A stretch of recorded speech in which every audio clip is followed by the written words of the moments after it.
This is Audiovisual Lecture 9, Part 1.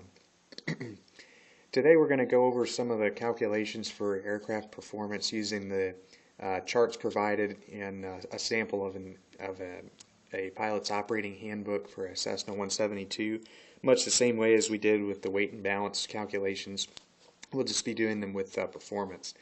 These are a little bit simpler in this sense because the charts are pretty simple to use.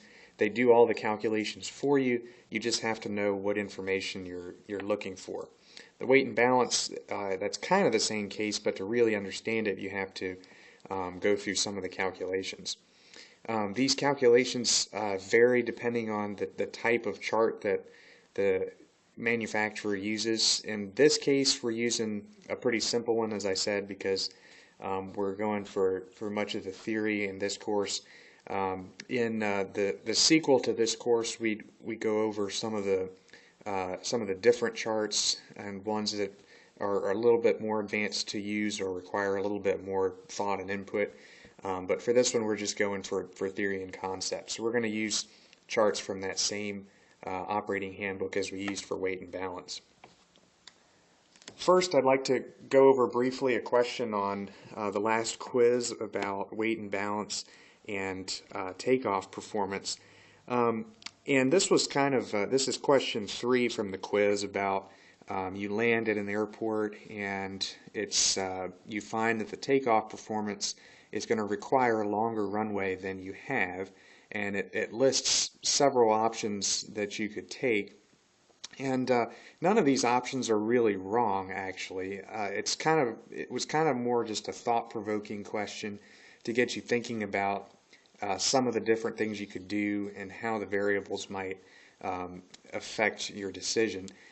That being said, there were some better answers than others, and one of the best ones is one of the more realistic ones. That is to just either wait overnight or wait for it to get cooler in the day, or something to that effect. If you haven't already put fuel on the airplane, put less fuel.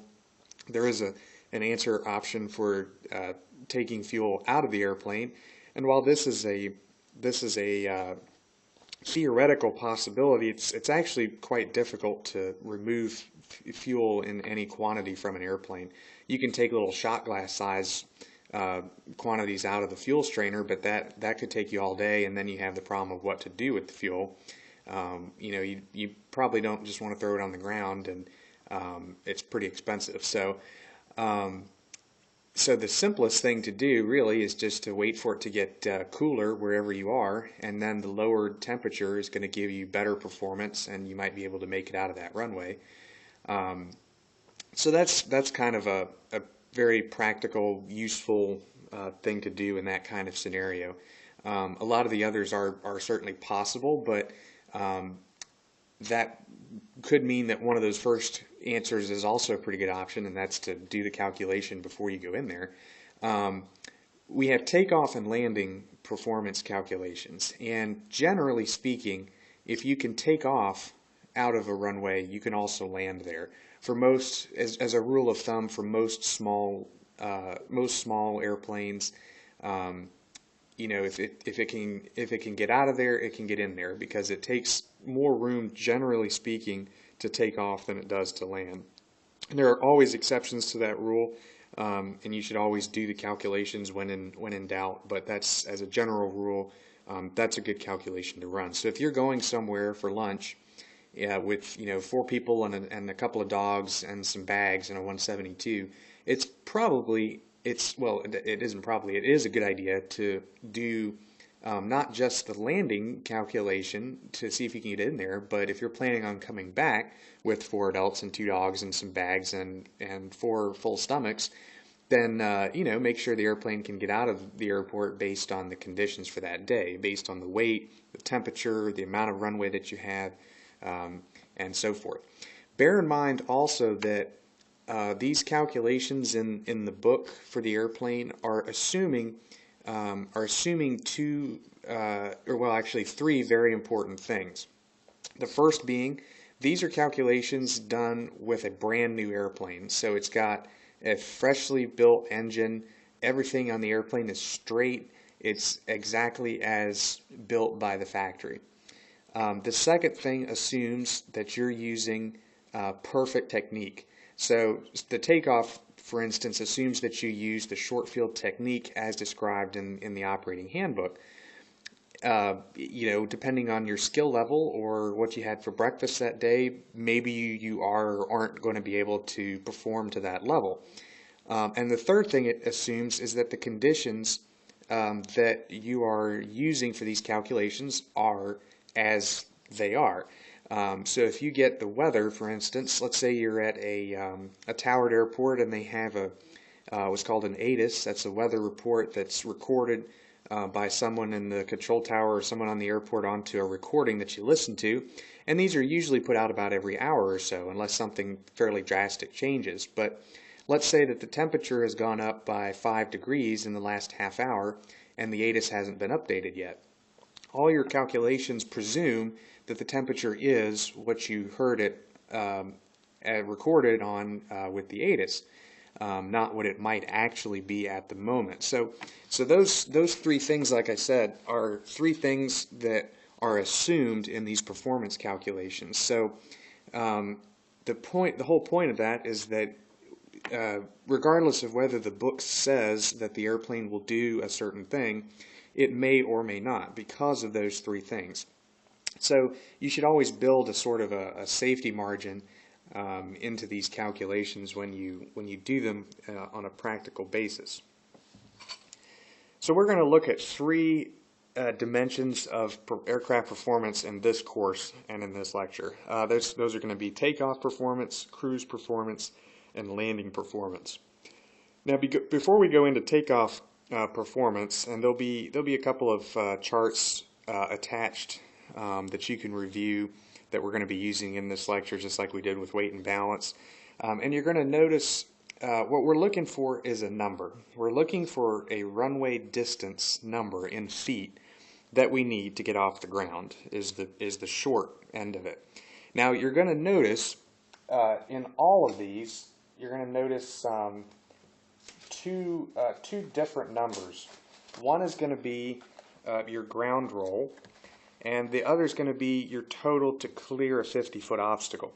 And you can adjust this based on temperature and weight and altitude and so forth. But those two numbers, and the 50-foot obstacle number is always going to be higher than the ground roll, sometimes significantly. And we're just going to go over the difference between those two things.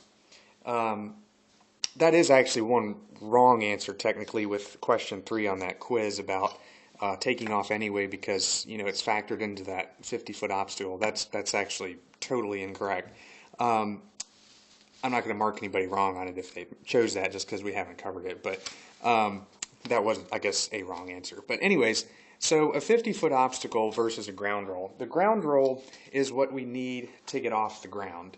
In other words, the airplane has to roll on the ground for a certain distance, given certain conditions, to get going with enough air over the wings to take off. And that is what we're calling our ground roll. So that ground roll is the distance that the airplane has to roll on the runway to get off the ground.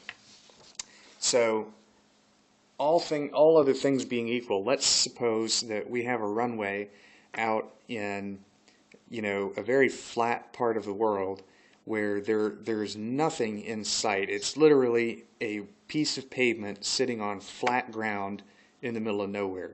Theoretically, you could use your ground roll number for your takeoff number because there's nothing to get in your way. You can get off the ground in that ground roll number and take however long you need to climb because there's nothing to get in your way that you've got to climb over.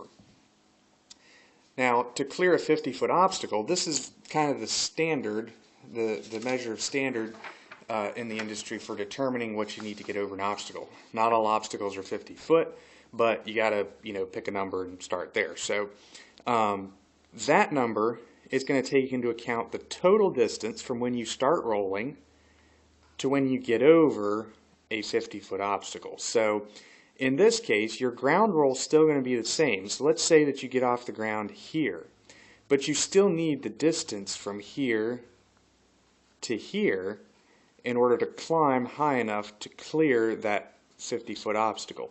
So while your ground roll, these are actually pretty high numbers, but let's just say your ground roll is 1,900 feet. That's how far in distance you need to roll on the runway. And then, but total distance-wise, you need 2,500 feet of distance to roll down the runway, get off the ground, and climb high enough to get over the obstacle at the end. So even though, in this case, the runway would have to be 2,500 feet long for you to start rolling, take off, and clear the obstacle at the end. So that's what's being talked about with this 50-foot obstacle distance that's being shown on there. And it's the exact same thing when you talk about landing. To clear the 50-foot obstacle, even if you've got this much runway, if you've got trees at the very end, you can't just drop vertically and touch down right here and roll out. You've got to use up a certain amount of that runway getting over the obstacle. Now, some airports, actually most, many civil airports in the United States, I mean, they're built with this in mind, and they, clear the approach and departure ends of the runway of trees and roads and buildings and anything else, so that you don't have to sacrifice runway length to be able to get over obstacles. So, if this is a public use, high traffic area, they're going to whack these trees down right here so that you can come in like this one here, to where you can come in at that same angle and touch down on the very end of the runway and use the whole length.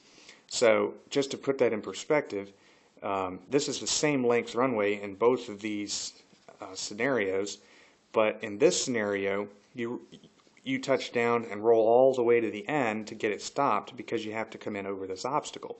Whereas in this case, this tree is part of this runway, so there are no trees on this airport. You come in at the same angle, touch down on the very start of the runway. You stop in the same distance, but look how much runway you have remaining. So those kind of considerations are taken into account when they design these runways, so that you can maximize the use of the runway. Otherwise, having a 5,000-foot runway wouldn't do you as much good with trees growing immediately at both ends, because you're only going to have maybe 3 or 4,000 feet of takeoff and landing distance versus the full 5,000 feet. Some airports will kind of help this a little bit by using what's called a displaced threshold. So this first part here with the chevrons on it, this is your displaced threshold.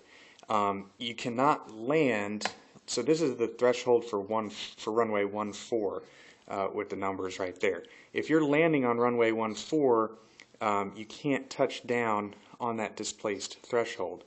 If you're landing on 32, on the other end, you can touch down right here and you can roll all the way to the end, including the displaced threshold. You can also take off on the displaced threshold. So you can, when you're taking off, you can taxi onto the runway here, and you can use this for takeoff. The whole point of this displaced threshold is to change your descent profile.